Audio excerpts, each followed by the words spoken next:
Ma'am, reaction po natin ngayon sa mga napili nating entries. Reaction, ako naman, kasama ko sa selection committee. Apa, ma'am. So kakaiba siya. Wala yung mga traditional na mga pelikula. Pero tingin ko naman, lahat ng napili natin ay may potential din maging For the 8 representatives of the 8 official entries na nandito ngayon, they requesting please do not lahat leave magaganda yet. at And confident if ako it's na possible, please kikita do rin stay sila. here for Ma'am, bakit po inisab natin ngayon yung mga malalaking pelikula? Hindi naman sinusnab, maganda rin sila actually, maganda. Katulad ng binanggit ni Sir yung ating Thompson, yung ating pong chairman, lahat po kasi individual na nag-score. So hindi naman unanimous ang pagpili ng top 8. Pero pag in-average kasi, yun talaga yung top 8 na lumabas. So hindi naman sa na-snub, maganda rin sila. They're also good. So hindi po totoo, ma'am, na parang ngayon nagkaroon ng isnaban sa mga malalaking artista. Hindi naman, kasi nandiyan naman yung Kat and James and Vince, Star Cinema rin naman yan. No? So hindi, walang snaban dyan. It's just the matter of the process, dinaanan namin, at nagkataon lang yan, na yan yung top 8 talaga. Ma'am, ang dami kasi nga ngayon ang malalaki talaga na hindi na isama. Alright.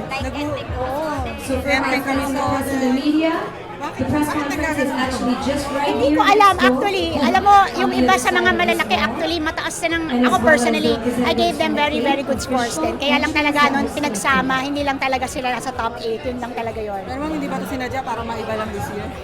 Well, para sa akin personal, hindi. Ako hindi talaga. I think ang paghusga ko ay, hindi mahusga, ano ba yung tamang salita? Pag-judge. I think it's very subjective kasi, but I tried my best to apply the criteria given to us. At ganun din naman sa iba. Kaya hindi naman kami nahirapan nung lumabas na yung 8. Okay, let's accept na ganito talaga yung proseso at ito yung lumabas. Ma'am, question na, nakulilang ko, no? Kasi na nung launch po ng MMFF na klaro naman na talagang hinahanap ng MMFF ay artistic excellence. So ano po masasabi niyo na lahat po ng mga, halos lahat ng mga nabili, mga parang usual na nakikita sa mga indie film fest lang natin nakita ngayon, pumasok na sa MMFF fest. Well, in terms of artistic excellence, I think they are all excellent. They're all fantastic movies. Maganda talaga sila.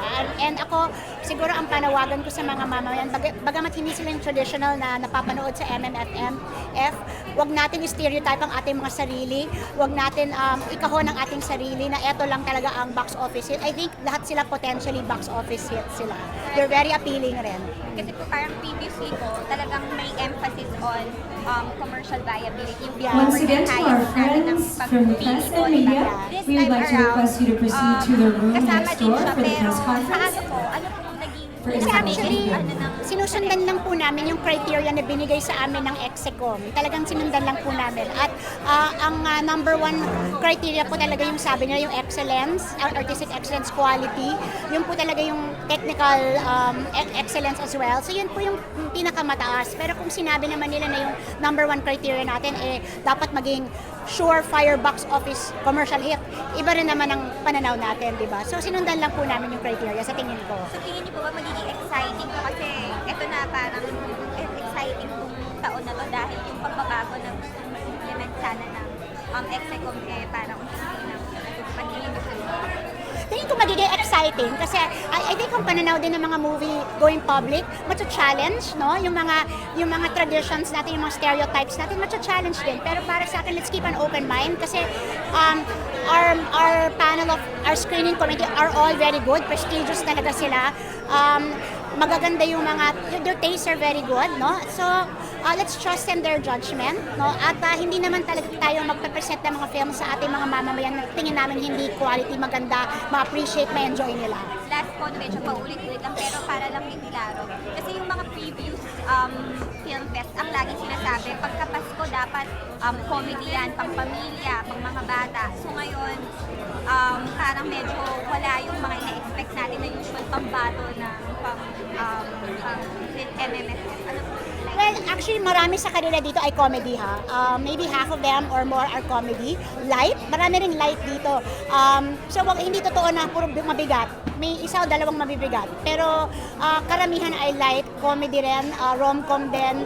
Kung hindi rom-com, nakakatuwa din. No? So, yung sinasabi mong pambata, I admit wala yung para sa maliliit na bata. Pero yung iba, like yung Kat, James, and Vince, at saka yung Saving Sally para rin sa mga bata rin yan. No? So I think everybody will enjoy the movies this time. Thank you, ma'am. Thank you.